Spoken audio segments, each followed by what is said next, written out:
Sir जी फरमाते हैं, doctor अल्लामा मोहम्मद इकबाल की बांग दरा की नज़्म वतनियत। ये नज़्म अल्लामा इकबाल की फ़िक्र इस्लामी और सियासी बसीरत की अक्कास है। इसमें उन्होंने वतन प्रस्ती के इस नज़रिए पर तनकीद की है जो मुसलमानों को जोग्राफियाई हदबंदियों में तकसीम कर रहा था। इकबाल के नज़दीक इस्लामी कौमियत की बुनियाद दीन है, न कि ज़मीन। वो वतनियत को दीन के खिलाफ एक नई बुत प्रस्ती करार देते हैं। इस दौर में मैं और है जाम और है जिम और साकी ने बना की रविश लुत्फ व सितम और तश। इकबाल कहते हैं कि दूर हाजिर में सब कुछ बदल चुका है। मैं शराब यानी नजरियात बदल गए, जाम प्याला यानी मेयार और पैमाने बदल गए, जिम जमशेद यानी क़यादत और हुक्मरानी का अंदाज बदल गया। मतलब ये कि दुनिया में नए तसव्वुरात, नए नजरियात और नए निज़ाम वजूद में आ चुके हैं। साकी यानी ज़माना अब लुत्फ, नरमी और सितम, सख्ती की नई रविश अपना चुका है। मुस्लिम ने भी तामीर किया अपना हरम और तहजीब के आज़र ने तशवाए सनम और तश। मुसलमान भी नई पहचान बना रहे हैं। उन्होंने इस्लामी शनाख्त के बजाय नई कौमियत बना ली है। आज़र बुत तराशने वाला से मुराद मगरिबी तहजीब है जिसने मुसलमानों को वतनियत और कौमियत के नए बात दे दिए हैं। मुसलमान वतन प्रस्ती के बात को अपना रहे हैं जो इस्लामी उखुवत के लिए खतरा है।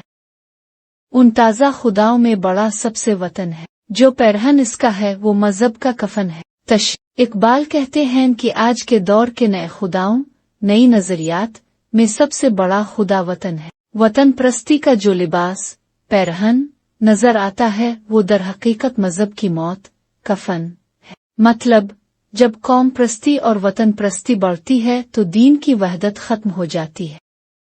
ये बुत के तराश्त तहजीब नवी है, गारत गिर काशान दीन नबवी है। तश। ये वतन प्रस्ती का बुत नई तहजीब, मगरबी फ़लसफ़े की पैदावार है। ये दैन मोहम्मदी की तालीमात के खिलाफ है। मुसलमानों को नस्ली और जोग्राफियाई तकसीम में बांटना दीन के बुनियादी उसूलों को तोड़ने के मुतरादिफ है। बाजू तेरा तौहीद की कुव्वत से कवी है, इस्लाम तेरा देश है तो मुस्तफवी है। तश। मुसलमान की असल ताकत तौहीद है, न कि वतन। मुसलमान की पहचान इस्लाम है, न कि किसी खास मुक़ा कौम से ताल्लुक़। अगर तुम मुस्तफवी नबी करीम के पैरोकार हो तो तुम्हारा असल वतन इस्लाम है। नज़ारा देरीना ज़माने को दुखा दे, ए मुस्तफवी खाक में इस बुत को मिला दे। तश। इकबाल मुसलमानों को पुराने इस्लामी दौर की अज़मत याद दिलाते हैं। वो मुसलमानों से मुतालबा करते हैं कि वो इस वतन प्रस्ती के बात को तोड़ दे और इस्लामी उखुवत को बहाल करे। हो कैद मकामी तो नतीजा है तबाही, रा बहर में आज़ाद वतन सूरत माही। तश। अगर तुमने अपने आप को एक मुख तक महदूद कर लिया तो तुम तबाह हो जाओगे। मछली अगर पानी में आज़ाद हो तो जिंदा रहती है, लेकिन अगर इसे कैद कर दिया जाए तो मर जाती है। मुसलमान भी अगर इस्लामी उखुवत की आज़ाद फिजा में रहें तो ताकतवर हैं, लेकिन अगर कौमी वतनी हदबंदियों में बंद हो गए तो कमजोर हो जाएंगे।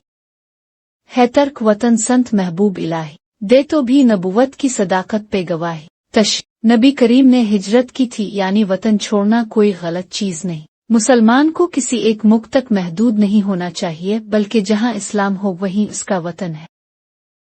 गुफ्तार सियासत में वतन और ही कुछ है, इरशाद नबुवत में वतन और ही कुछ है। तश। सियासत में वतन का मतलब एक जोग्राफियाई हद होता है। नबुवत में वतन का मतलब इस्लाम है, यानी मुसलमान जहां भी हो वहीं उसका वतन है। अक़वाम जहां में है रकाबत तो इसी से, तस्खीर है मकसूद तिजारत तो इसी से। तश। दुनिया में जो कौमें एक दूसरे से दुश्मनी रखती हैं, इसकी बड़ी वजह वतन प्रस्ती है। कौमें बिजनेस और तिजारत में भी एक दूसरे पर गलबा पाने के लिए वतन प्रस्ती को इस्तेमाल करती है। खाली है सदाकत से सियासत तो इसी से, कमजोर का घर होता है गारत तो इसी से। तश। वतन प्रस्ती की बुनियाद पर सियासत झूठ और धोखे से भरी होती है। ताकतवर कौमें कमजोर कौमों के मुख तबाह कर देती हैं, और यही सब कुछ वतन प्रस्ती के नाम पर होता है। अक़वाम में मखलूक खुदा बटती है इससे, कौमियत इस्लाम के जड़ कटती है इससे। तश। यही वतन प्रस्ती लोगों को तकसीम करती है। इस्लामी कौमियत की बुनियाद कलमा तैयबा है, लेकिन वतन प्रस्ती इस वहदत को खत्म कर रही है। नतीजा। इकबाल इस नज़्म में मुसलमानों को खबरदार कर रहे हैं कि वो वतन प्रस्ती के फरेब में न आएं, बल्कि अपनी असल शनाख्त यानी इस्लामी उखुवत को अपनाएं। اقبال کا پیغام: مسلمان کا اصل وطن اسلام ہے، نہ کہ کوئی مخصوص ملک۔ سیاست میں وطن پرستی ایک فریب ہے جو مسلمانوں کو تقسیم کر رہا ہے۔ اسلامی اخوت کو مضبوط کرو اور جغرافیائی حد بندیوں سے باہر نکل کر سوچو۔